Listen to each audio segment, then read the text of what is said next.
You open your phone for just a second, maybe to check one thing, and suddenly you're lost. Sucked into an endless stream of disasters, arguments, tragedies, and chaos. You tell yourself you're just staying informed, that it's responsible. But let's be honest, the truth is much darker. Doomscrolling is engineered to consume your attention, rewire your brain, and if you're not careful, slowly ruin your life. This didn't happen by accident. It's a design feature of the modern attention economy. Platforms like TikTok, Instagram, and X are built to maximize engagement. And what engages humans more reliably than anything else? Fear, anger, and uncertainty. Researchers at MIT found that negative content spreads significantly faster and wider than positive content because our brains are hardwired to treat threats as top priority information. The algorithm learns this. It shows you one unsettling clip, you pause for a fraction of a second, and boom, that becomes your new digital diet. So what's actually happening in your head? Doomscrolling activates your brain's threat detection center, the amygdala. This is the same part that fires up during real, physical danger.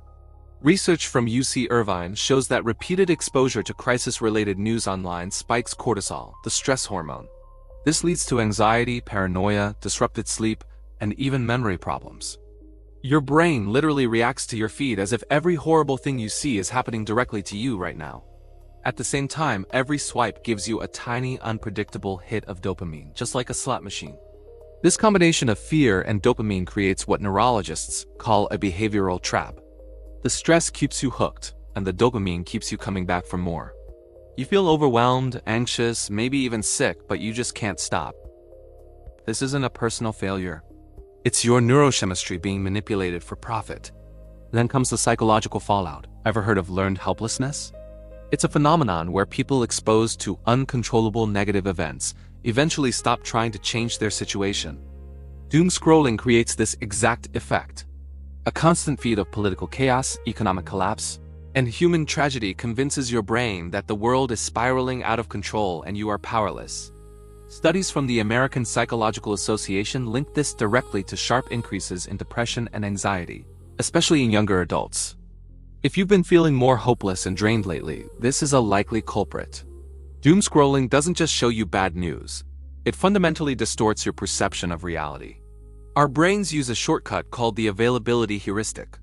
We judge how common something is by how easily we can recall examples of it.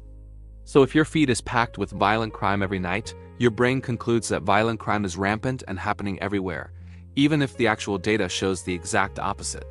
This is how millions of people become convinced the world is more dangerous than ever, when most long-term global stats show incredible progress. Your brain doesn't build its worldview from reality. It builds it from whatever is most vivid and frequent on your screen. The physical consequences are serious, especially when it comes to sleep. The blue light from your phone already messes with melatonin production. But doomscrolling adds elevated cortisol to the mix, keeping your brain on high alert when it should be winding down. Sleep researchers call this wired but tired syndrome. Your body is exhausted, but your mind is racing. This vicious cycle, you can't sleep so you scroll so you can't sleep, weakens your immune system, harms cognitive function, and fuels depression. And what about your relationships? Your emotional bandwidth is finite. Spending hours consuming negativity leaves you irritable, withdrawn, and mentally overloaded. The negativity you absorb online spills out into your real-life interactions. You might not even realize it, but it changes how you treat the people you care about. The good news is, all of this is reversible. Studies show that even 1 week of reduced social media use can lower stress, improve sleep, and boost your mood. You don't have to quit technology. You just need to reclaim control. Simple things work wonders. Set app time limits, switch your screen to grayscale, put your phone outside the bedroom at night. Intentionally seek out news from trusted sources instead of letting an algorithm feed you rage bait. Your attention is one of the most valuable things you own. Right now, complex systems are trying to capture it by exploiting your deepest fears. The world is not as chaotic as your feed makes it seem. But if you let doomscrolling run your life, it can make every single day feel like the apocalypse. You don't have to live like that. It's time to take your mind back.